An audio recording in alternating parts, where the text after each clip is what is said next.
Vakar visiem. Sākumā bišķiņ gribēšu pastāstīt, ko es esmu jums sagatavojis maijā, jā?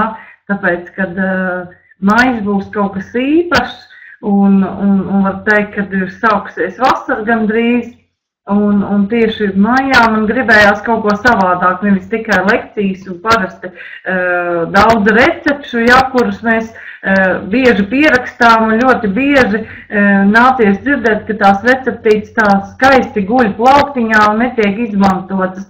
Tāpēc mēs sāksim strādāt uzreiz, lai nebūtu receptīšu kaudzīte, kura tiks izmantota kaut kad, kad būs iespējams, jā, un esmu nolēmusi maijā uztaisīt tādu tā kā ciklu, kas sastāvēs no 3 nodarbībām, 6., 13. un 20. maijs, un kopā viņš apsvērs vienu lielu, milzīgu ciklu, kurā būs ietverts gan enerģētiskā atveseļošana, gan harmonizēt jūsu ķermeni, arī palīdzēt sakārtot jūsu dzīvi, vairāk vai mazāk, kā arī iemācīšu sadzīves rituālus, kurus mēs darīsim kopā, un arī iemācīsimies kopā sakrālās kustības. Ja? Tātad sadzīves rituāli būs dažādi, ja?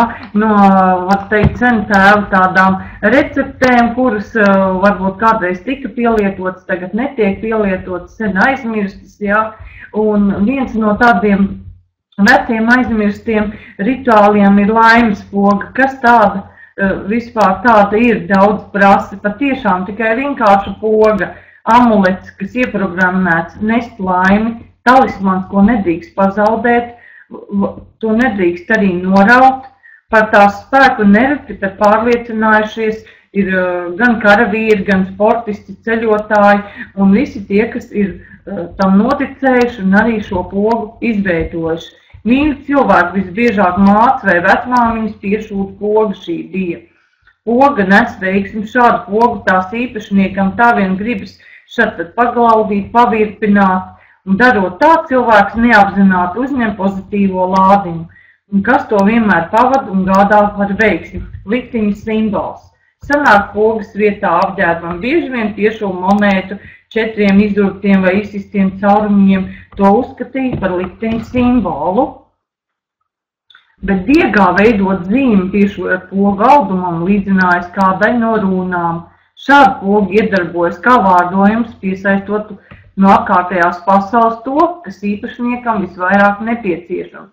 Ik viens var kļūt par šādu talismanu radītāju, un īpašnieku atliek vien sameklēt pogu, kas atsevišķi patīk, vislabāk metālu vai citu dabiska materiāla, koka, raga, kaula, un apbruņoties ar adatu un dievu un sagaidīt pilnmēnesi. Ja? Tad mēs runāsim par pogām un par to runu veidojumu, arī kā viņu piešūt, kā veidot šo talismanu, kā veidot sev, veidot ģimenei, veidot bērniem. Ja? Un tas būs tikai viens veids. Mēs runāsim arī par naudas piesaisti, kā harmonizēt dzīvi, jā, tātad, lai naudas mums būtu vairāk un kāpēc šī naudas veiksmi varbūt atstājas uz kādu brīdi cilvēku. Tāpat tās mums būs jāizrēķinā labākie datumi, laiki, kurus es jums palīdzēšu pateikt priekšā, jā, vēlmu piebildīšanai jāraksta un jārunā daudz kas. Un visu to mēs darīsim uzreiz un uz vietas. Tāpēc mums vajadzēs arī tas, kas pieteiksies manās šais 3 lekciju kursā pieteiksies, darboties kopā ar mani. Būs vajadzīgs gan pildspalva, gan zīmuļi, gan papīrs, dažādi papīri, jā, tāpat aploksnes vajadzīgs dažādas pogas, kurām ir 4 caurumiņi, jā, un arī diegs. Un diegu arī varat izvēlēties dažādās krāsās. Un tāpat tās paklājiņas, uz kuru mēs vingrosim un iemācīsimies sakrālās kustības, kas mums iedos katru dienu papildinās ar enerģiju. Dienas gaitā jums tas aizņems varbūt 5 līdz 7-10 minūtes darbošanās, bet jūs jutīsieties, ka tiešām tas jums palīdz un ir vajadzīgs. Tāpat tās arī mēs iemācīsimies, kā papildināt gan savu enerģiju, gan arī, teiksim, mājas labsajūtu. Tāpatās arī kopistiski darbosimies, lai harmonizētu savu dzīvi, harmonizētu attiecības starp tuvākiem cilvēkiem. Ja? Ļoti daudz tādu, ko vienā vārdā nevar pateikt, kas tieši būs tie kādi sadzīves rituāli, jo viņi daudzas sfēras ap sevi ietvers, jā.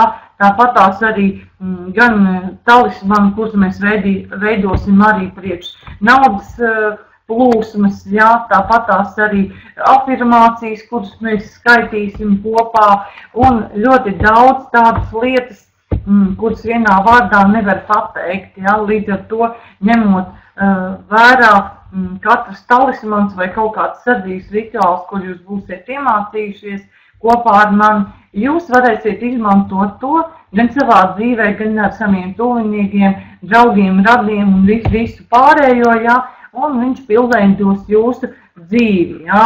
Tāpat mēs iemācīsimies sadedzināt dusmas un negatīvo enerģiju, kas ir mūsos.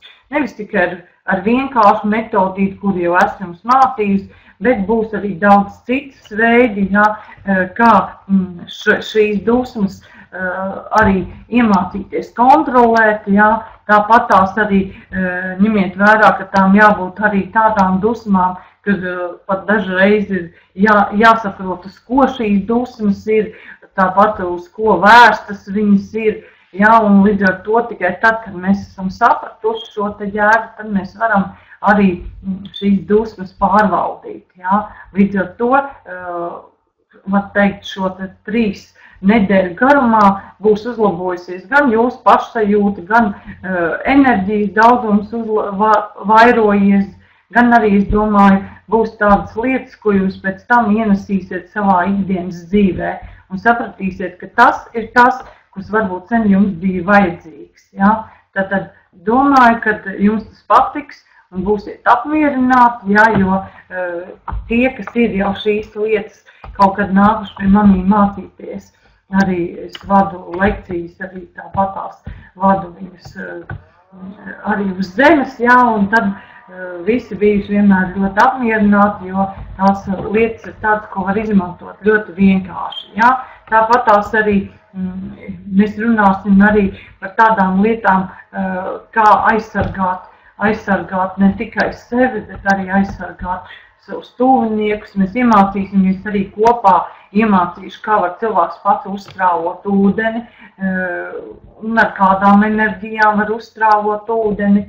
Ja? Un tieši tas, kad katra cilvēka iekšējā enerģētika ir tik daudz spēcīgi, ka cilvēks to var izdarīt arī pats, tikai ir jāmāk, pareizi jāapzinās, kā to darīt, un līdz ar to arī šīs te kopā mācoties un parādot, jūs paši sajutīsiet, kad ūdens maina šo struktūru, ja? Un līdz ar to jūs varēsiet to darīt ikdienā, nevis tikai tad, kad jums uzstrāvo dziednieks, ekstrasens to ūdeni, bet arī ikdienā paši to darīt, lai jums būtu ūdens strukturēts un jums būtu labāks viņš tātad jūsu ķermenim.